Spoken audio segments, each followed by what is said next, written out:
ओम परम तत्वाय नरनाय गुरुभ्यो नमः। आप भाइयों बहनों दोस्तों बच्चों को मेरा प्यार और बड़े बुजुर्गों को मेरा प्रणाम। आप सभी मेरे साथ बोलिए श्री राम जय जय राम, श्री राम जय जय राम। राम नाम कितना महान है और क्या गुणगान मैं करूं। मैं इतनी शक्ति मैं नहीं रखता, ना ही मैं इतना ज्ञान रखता हूं। हाँ, लेकिन इतनी समझ तो मैं रखता हूं कि राम नाम से क्या नहीं हो सकता है। आज मेरे समझ में आया है, कल आपके भी समझ में आएगा। जो ये वीडियो देख रहा है उसके भी समझ में आएगा। आज नहीं तो कल वो भी प्रयास करेगा कि राम नाम की शक्ति को वो जाने।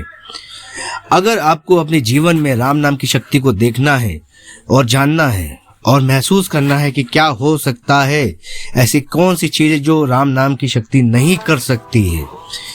आपका ग्रह पीड़ा हो, घर कलेश हो, आपसे मतभेद हो, संबंधों में मधुरता ना हो, आप एक बार राम नाम का जाप तो करके देखिए। आपसी मतभेद होते हो, दोनों में लड़ाई झगड़ा होता हो, करके देखिए। सब प्रश्नों का एक ही उत्तर है, वो है सिर्फ प्रभु राम श्री राम। आप देखेंगे कि माता जानकी उनके साथ हमेशा रहती हैं, प्रभु के साथ। आप उनका नाम लेके तो देखिए, आपके जीवन में भी मधुरता आ जाएगी।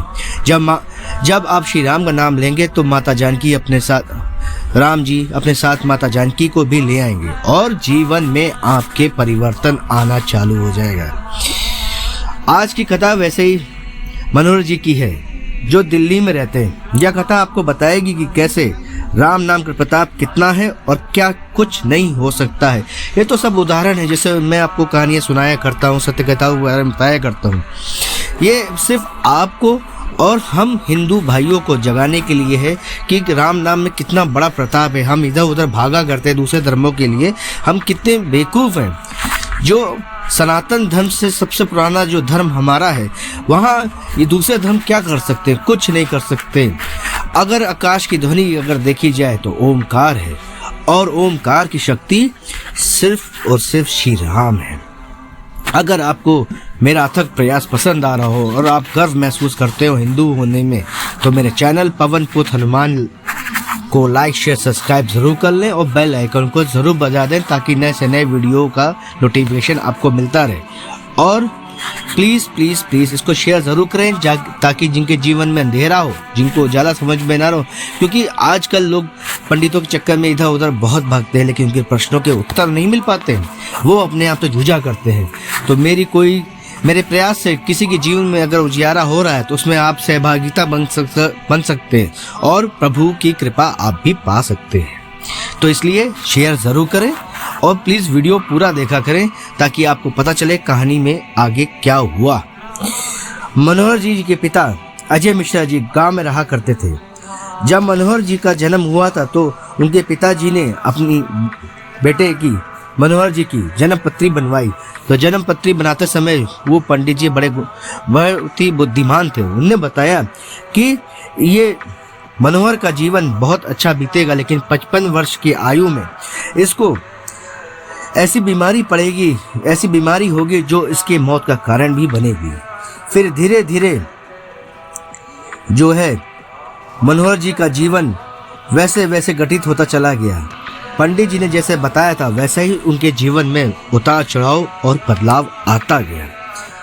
तथाकथित पंडित जी जैसे उनका भविष्य देख रहे थे, वैसे ही पूरा उनके जीवन में घटित होने लगा।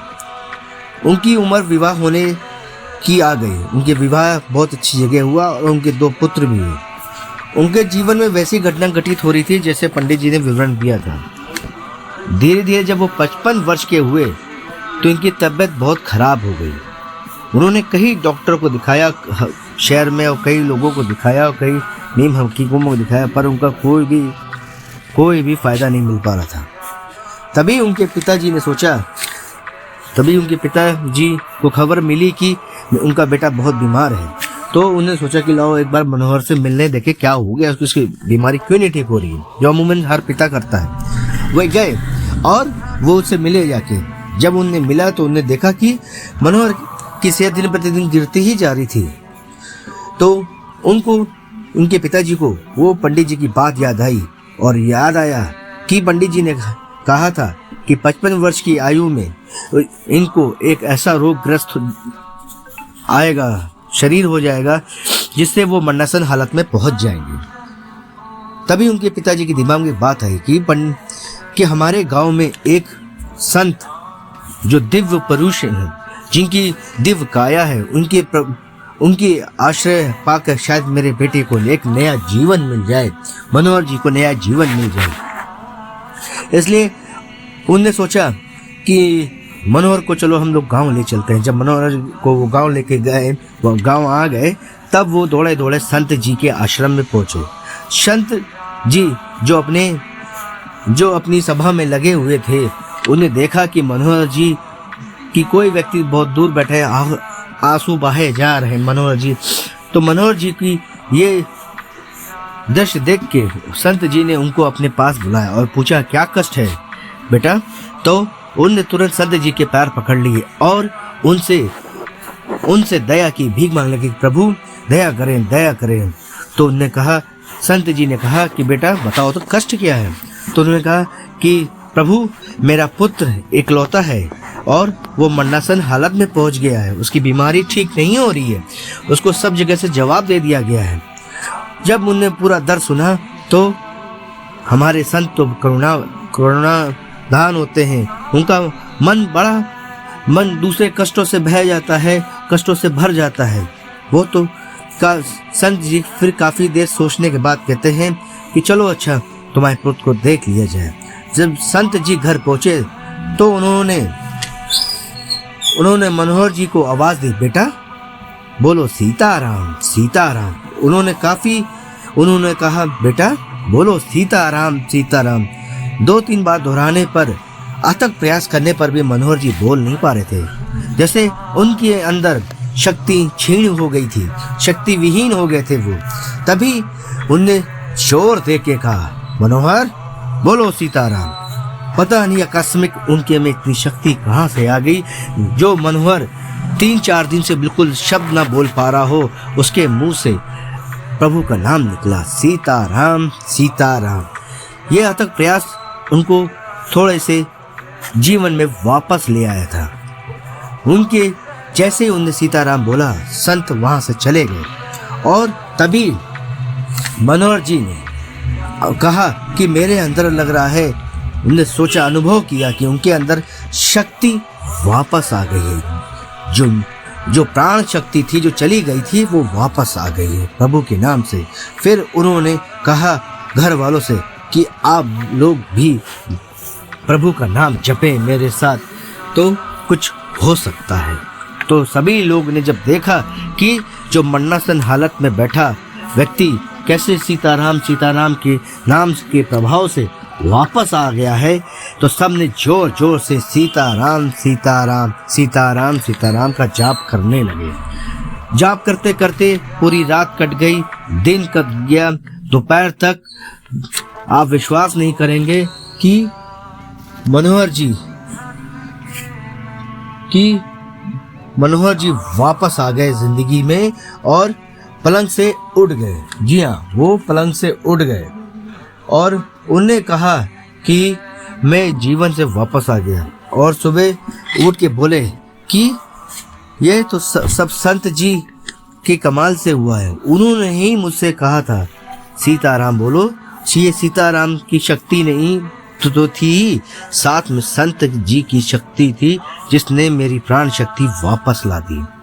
उन्होंने बताया, जो लोग वहां बैठे हुए थे, उन्होंने बताया कि मुझे अनुभव हुआ कि संत जी के आने से पहले सुबह से 2 काले काले बड़े आंखों वाले और हाथ में तलवार लिए हुए मुझे घूर रहे थे, मुझे बार बार देखे जा रहे थे, जिनको देख के मैं कांपा जा रहा था।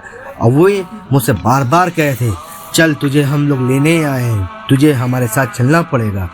पर जैसे ही संत जी ने मेरे पास अपने चरण कदम रखे, वैसे ही वो वहां से भाग गए। और जैसे ही मैंने सीताराम सीताराम जाप किया, वो कहने लगे अब हम वापस नहीं आ पाएंगे, इसने तो प्रभु का नाम जप लिया है। वो डर के मारे वहां से भाग गए।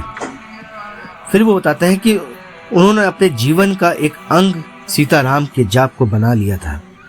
बताते हैं कि वो कभी सब कुछ भूल जाते थे, लेकिन सीताराम का जाप करना कभी नहीं भूलते थे। उनकी मृत्यु 71 वर्ष में हुई और जाते समय उन्होंने सबसे कहा कि सीताराम का जाप सब लोग करते रहना, तो सबको जीवन में कोई भी कष्ट नहीं आएगा, प्रभु सारे कष्ट हर देंगे। फिर वे कहने लगे कि देखो, मुझे प्रभु अपने ज्ञान से लेने आए और मुझसे कह रहे हैं चलो, मैं जा रहा हूँ, लेकिन सब लोग ध्यान रखना कि सीताराम का जाप करते रहना। तो आप लोगों ने देखा कैसे प्रभु का नाम हर किसी का उद्धार करता है। बस जरूरत हमें प्रेम भाव विश्वास से प्रभु को याद करने की, उन पर अटूट विश्वास करने की है कि दुनिया में कोई भी ताकत अगर हमारे साथ नहीं है, लेकिन प्रभु का नाम अगर हमने ले लिया तो प्रभु हमारे साथ है, क्योंकि प्रभु ही हमारे माता पिता सखा है। अगर आपको मेरा अथक प्रयास पसंद आ रहा हो और गर्व महसूस करते हो हिंदू होने में, तो मेरा चैनल पवन पुत्र हनुमान को लाइक शेयर सब्सक्राइब जरूर कर लें और बेल आइकन को जरूर बजा दें, ताकि नए से नए वीडियो का नोटिफिकेशन मिलता रहे। और किसी के पास भी कोई अनुभव प्रभु को लेके तो मेरा ईमेल आईडी आ रहा है, प्लीज़ उसमें शेयर कर सकता है और अपना मोबाइल नंबर भी दे दे, ताकि मैं उसे कांटेक्ट करके पूरा उसका विवरण बना सकूं। तो सभी आप सब मेरे साथ बोलिए, भारत माता की जय, जय श्री राम, सीताराम सीताराम और बजरंगबली की जय। धन्यवाद।